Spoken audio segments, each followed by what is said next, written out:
es propicia. Intercambios de opinión con el tema del petróleo, de la economía, del futuro, de lo que le piensa que le va a ocurrir al Estado. Una lista de solicitudes y de inquietudes, presentaciones de PowerPoint. Pero como vamos a utilizar algunos, y les quiero proponer a ustedes que la veamos, espero que ustedes lo resistan.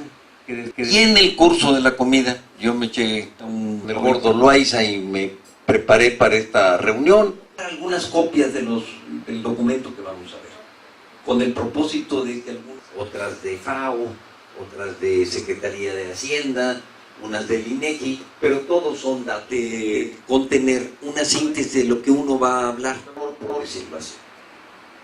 Me estoy tomando la libertad de presentar en PowerPoint lo que voy a leer, o sea, no se debe hacer así.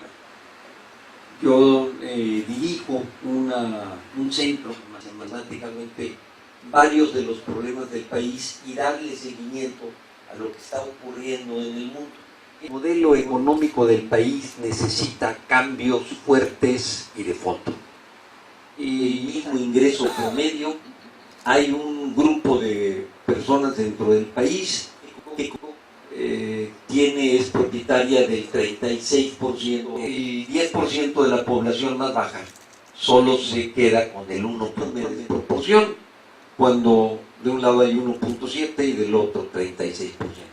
Porque el 50% del valor de los alimentos que consumimos lo consume el 20% de la población más pobre, solo consume en términos de valor. A diciembre del año pasado, las pensiones del Seguro Social en promedio eran solo de 1,977 pesos y las pensiones del ISSSTE en promedio de 4,226 pesos.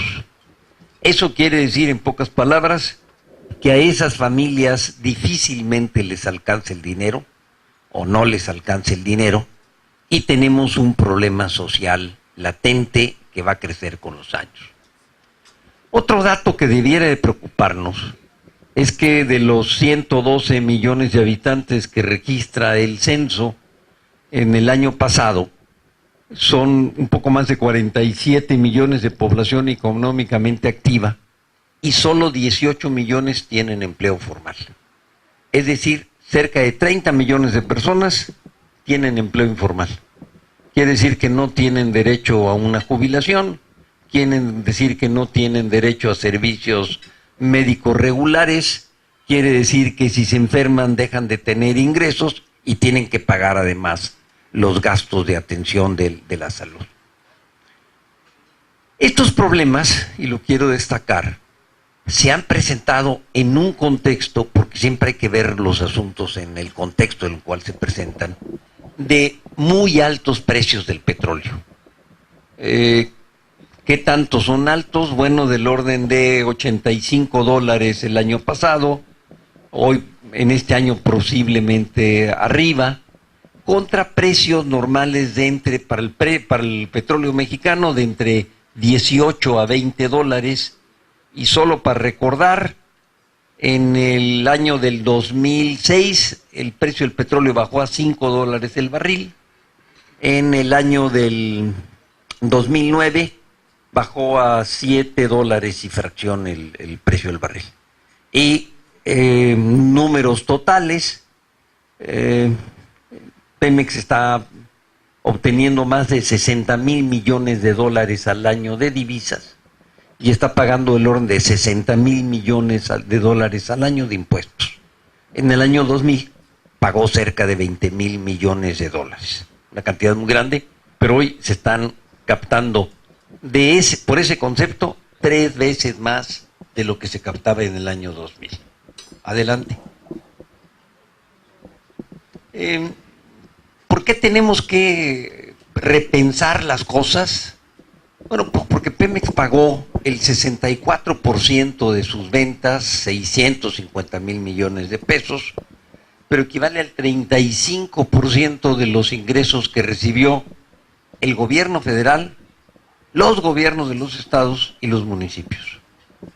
Es decir, los sueldos y los salarios de los policías, del ejército, de los maestros, de los médicos, de las enfermeras, de los trabajadores al servicio del Estado, proviene del petróleo. Y solo tenemos petróleo para 9 años y medio, reservas probadas. Se dice, porque México lo fue, se dice que México es una gran potencia petrolera. México fue el primer productor de petróleo en la década del 20. Luego, cuando se encontró el gran yacimiento de Cantarell en la época de López Portillo, se dijo, no, somos una gran potencia petrolera, tenemos que administrar la abundancia, etcétera. ¿Cuáles son las cifras reales? Las cifras reales es que México tiene del orden de 10,000 millones de barriles de reservas probadas. Y si tomamos la relación total del petróleo que hay en el mundo hay del orden de 1,500 millones de barriles, incluyendo el petróleo proveniente de las arenas bituminosas de Canadá, etcétera, el shale gas. Es decir, tenemos el 0.8, el 0.7% del petróleo que hay en el mundo. Sí, no pintamos, para decirlo en pocas palabras. No producimos el 2.5% del petróleo porque estamos sobreexplotando los yacimientos petroleros. Nos lo estamos acabando. Todos los años sacamos un poco más de petróleo del petróleo que encontramos. De repente se dice, no, es que encontraron un yacimiento de 100 millones de barriles. Sí, nada más que se les olvida que sacamos 950 millones de barriles al año. Y esos 100 millones de barriles no son más que una parte muy pequeña de lo que se está sacando. Entonces, tenemos que prepararnos, tarde o temprano, para la época en la cual el petróleo no represente lo que hoy está representando. Porque lo peor que nos podría ocurrir es que entráramos en una crisis en donde no hay siquiera dinero para pagar sueldos y salarios, hay una corrida de capitales en el país y entramos en el ciclo de devaluación. La deuda del gobierno federal en marzo del 2011 representaba un poco más del 31% del PIB. Cada punto del PIB son aproximadamente 140 y tantos mil millones de pesos. Es decir, 4 millones de pesos, 4,300,000 o 400,000 millones de pesos es lo que se debe hoy en marzo. Y en diciembre del 2000 se debía 20. O sea, todos los años, 20 puntos del PIB, todos los años se ha tomado deuda adicional equivalente por el orden de 140, 150 mil millones de pesos en promedio. O sea, en ese contexto de recursos muy importantes adicionales del petróleo, en donde el precio creció mucho más que la caída en la producción petrolera, se ha venido endeudando el gobierno y han venido creciendo mucho el gasto corriente. En parte por pensiones, en parte también por un crecimiento del aparato administrativo de alto nivel. No tanto de nivel medio, sino fundamentalmente del primer nivel. Y la última consideración, y me lo preguntaba el doctor Muñoz hace rato, es que el país tiene pocas locomotoras, por no decir prácticamente ninguna locomotora propia del crecimiento. Es decir, no tenemos una banca oficial, una banca de desarrollo como la que tiene Brasil, por ejemplo, que es ejemplar, o como la que tiene Alemania, o como la que tiene Estados Unidos. Tenemos un bajo índice de inversión, si nuestra inversión es cerca del 20% del PIB, la inversión de Alemania de China es del 40% del PIB, la inversión de Alemania y de Japón después de la Segunda Guerra Mundial fue de más del 35% del PIB. No tenemos una educación de calidad que nos haga competitivos, gastamos en investigación menos de la mitad de lo que la ley nos obliga, debería ser el 1% del PIB, estamos en 0.4, y además tenemos grandes monopolios que nos restan competitividad. Y además, bueno, ya está mencionado ahí lo de la baja proporción, y que no hay prácticamente banca de desarrollo. Adelante. En cuarto lugar, me quiero referir a la calidad de la educación. Según la OCDE y todos los indicadores, andamos casi en el lugar 32 de los 32 de la OCDE. El último lugar, ahora la OCDE se está ampliando a 35 o 36 miembros. Eso quizás nos haga mantenernos un poquito más de arriba. Pero en los tres indicadores para medir calidad de la educación, que son manejo de lengua materna, manejo de matemáticas y capacidad para comprender y solucionar problemas, estamos en lugar 32. Digo, es muy difícil que el país pueda salir en ese sentido y me parece que tenemos que tener conciencia que este es un problema vital para México. La matrícula de media superior y superior, hay diferentes opiniones, pero la mayor parte de la gente, de los expertos, calculan que hay que agregar cerca de 2,5 millones de alumnos.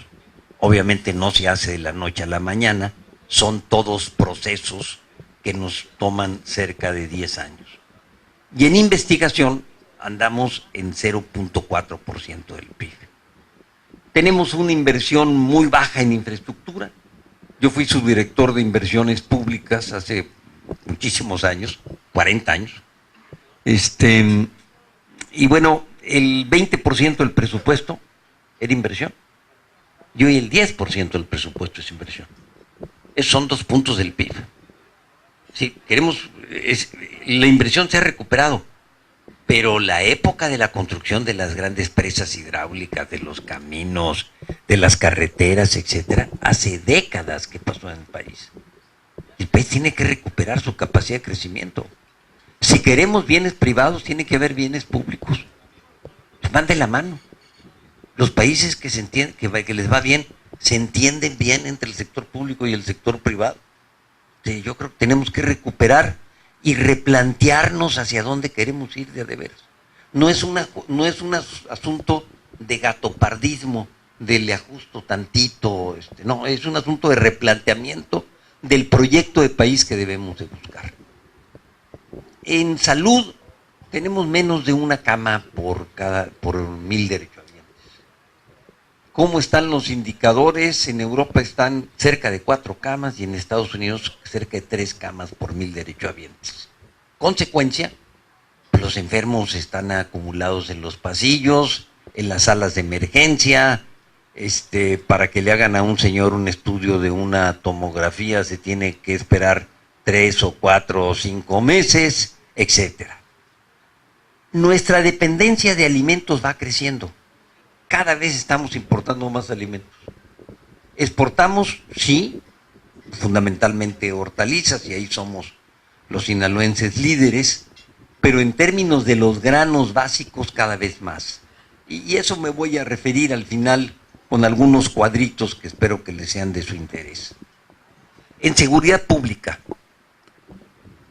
El síntoma, en mi opinión, de seguridad pública, y perdón por decirlo así, el único Plan Nacional de Seguridad Pública que se ha hecho en el país, me tocó coordinarlo a mí como secretario de Gobernación, y lamentablemente los datos siguen siendo muy parecidos.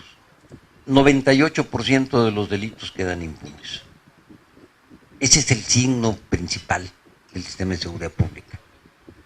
De homicidios dolosos, homicidio culposo es el señor que tiene un accidente de tránsito, atropella a alguien, mata a una persona.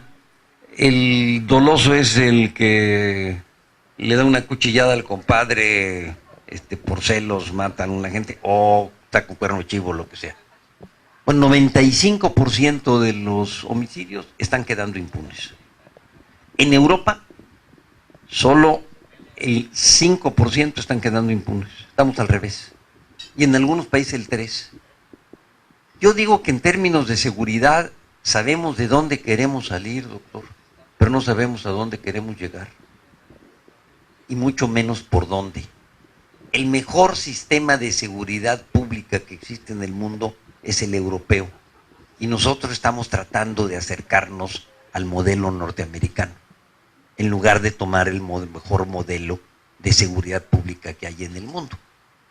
Adelante. Llevamos en los 4 años y medio de gobierno un poco más de 40,000 homicidios, 44, 45. Faltan más de 60,000 lugares en las cárceles, más de 20,000 de alta seguridad. Estamos perdiendo regiones del país. Comentábamos con Aarón, nos tenemos problemas de violencia, pero no tenemos problemas de que el territorio lo tomen. Aquí las matanzas son entre gentes que andan en el mismo negocio u oficio. No cobran derecho de piso. Lo que está viviendo Nuevo León y Tamaulipas y varios estados del país es todavía mucho más grave. No es que se haya arreglado el problema de la violencia en Sinaloa, no, es que fuimos rebasados por otros estados, como cangrejos para atrás. Yo quiero terminar diciendo que, en mi opinión, la situación, como dicen los matemáticos, no tiene solución de continuidad. Es insostenible. Si por este camino vamos a tener un problema social de magnitudes desconocidas, es un problema de tiempo.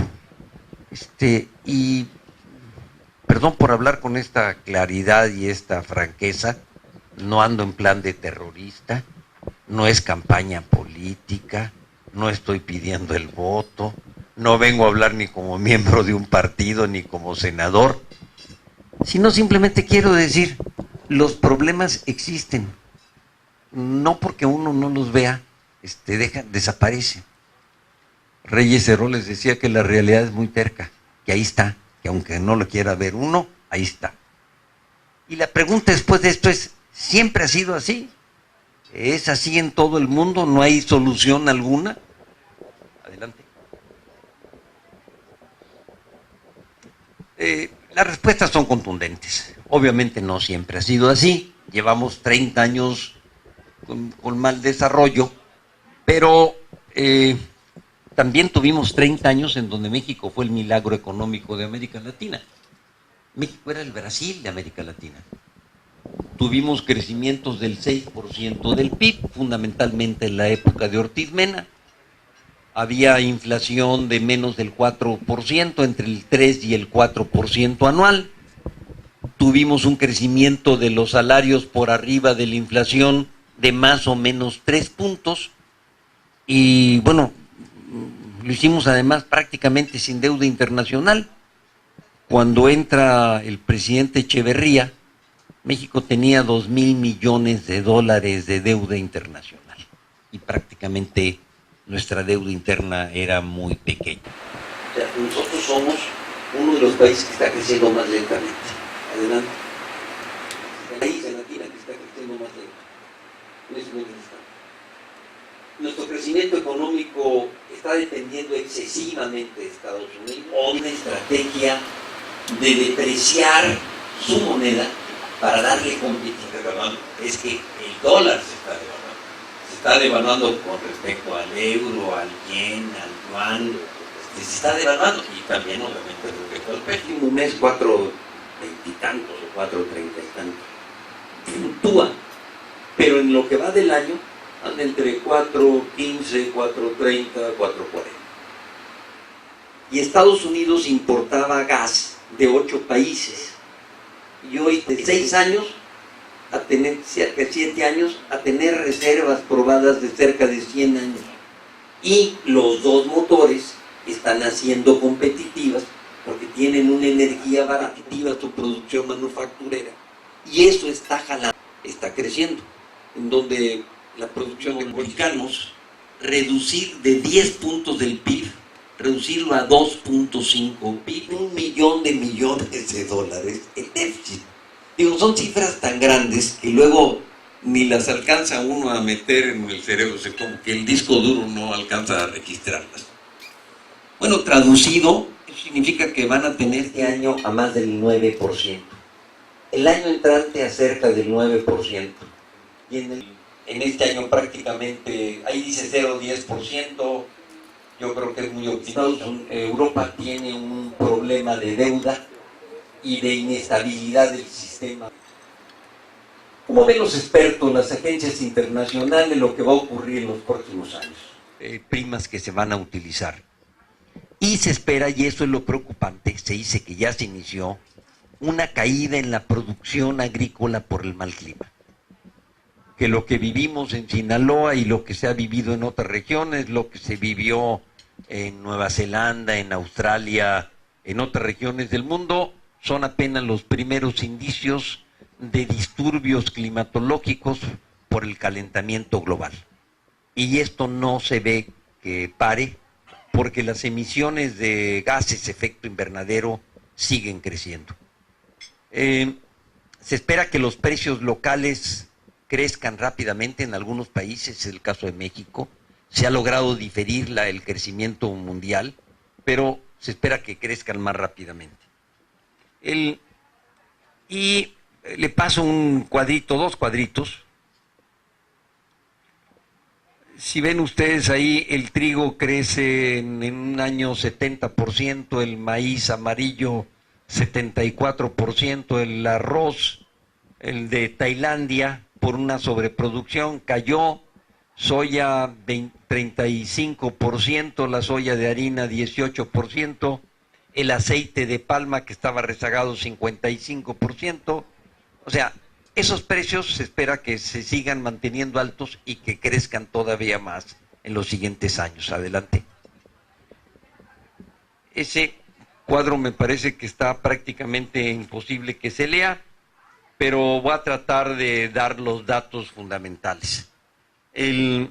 Lo que dice el cuadro es que las reservas de trigo en Estados Unidos se han reducido y las reservas de maíz, vámonos al siguiente cuadro también, ya para empezar a comer, y las reservas de maíz han crecido. Quiero concentrarme en maíz. Estados Unidos en el año 2009 tenía al inicio del ciclo, al final del ciclo, 42 millones de toneladas. Produjo 300 millones de toneladas y se espera que se quede en el 2010 con 44 millones de toneladas. Pero en el 2011 se espera que se quede con 18 millones de toneladas. Es decir, se está quedando con menos de 15 días de inventarios, en pocas palabras. Es el problema. Si uno revisa la disponibilidad total de maíz, no anda tan mal, nada más que la distribución cambió totalmente, porque China va a tener más de 60 millones de toneladas. Y Estados Unidos, que tenía del orden de 50 millones de toneladas, va a bajar a 15. Y es muy diferente pensar en que se va a traer el maíz desde China a que se va a traer de Mississippi por una ruta muy rápida y a la disponibilidad inmediata. Lo quiero mencionar porque además China toma sus decisiones en función de sus intereses estrictamente nacionales y muy poco preocupado por lo que le ocurra al resto del mundo. Entonces, quisiera cerrar con la último cuadro, 2 páginas de comentarios. ¿Cuáles son las conclusiones para mí? Hay una alta incertidumbre. De almacenamiento del petróleo en cavernas. Francia, que importa gas, tiene almacenamiento de 6 meses de gas en cavernas. Nosotros, que importamos maíz, deshicimos la cobertura, el almacenaje que como país tenemos.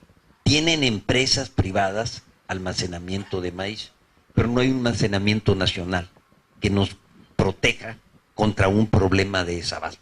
Y son temas con los cuales el país no puede jugar. Eso requeriría un almacenamiento de 2 a 3 meses de granos. Luego, la mejor lucha contra la especulación es la oferta. Yo creo que México y Sinaloa en particular debería tomar una política muy clara de ampliar su frontera agrícola y su producción agrícola. Darle a la agricultura toda la importancia que tiene. ¿Cómo rehabilitando los distritos de riego. Los distritos de riego que tienen 40 o 50 años de haberse construidos, prácticamente no se les ha metido mano el gobierno. Como encementando y entubando canales para ahorrar agua que hoy se filtra o que se evapora. Como sembrando nuevas áreas con bombeo. Sinaloa tiene la posibilidad de tener, tiene mantos freáticos a muy baja profundidad, ampliar nuevas áreas con bombeo. Luego, impulsando riegos por goteo y aspersión a gran velocidad y con grandes apoyos de parte del gobierno. Y yo diría que había que traer gas de Estados Unidos con una franca política de producir fertilizantes en el estado. Lo que antes no era viable, hace 5 años, porque el gas en Estados Unidos, el Henry Hub, valía $14, hoy vale $4. Se viene a convertir en un proyecto viable. Si producir fertilizantes en el país y producir petroquímica en el país se convierte en un proyecto viable. Y Sinaloa, Sonora, Chihuahua, Jalisco somos las grandes zonas consumidoras de fertilizantes. Entonces, podemos desarrollar proyectos viables. Y déjenme hacer una consideración que a muchos no les va a gustar. Tenemos que ahorrar agua. Y la única forma de ahorrar agua de a de veras, aparte de estas tecnologías, es meter sistemas de cobro del agua por metro cúbico y no por hectárea. Y hay grandes resistencias, pero quedamos que no hablo como miembro de partido político, sino hablando de temas que nos interesan al país. Yo diría que hay que aprovechar la oportunidad del shale gas, se debe traducir a nosotros. Este es uno de los energéticos más baratos del mundo. Ya les comenté, Estados Unidos tenía uno de los gases más caros del mundo, hoy tiene uno de los gases más baratos.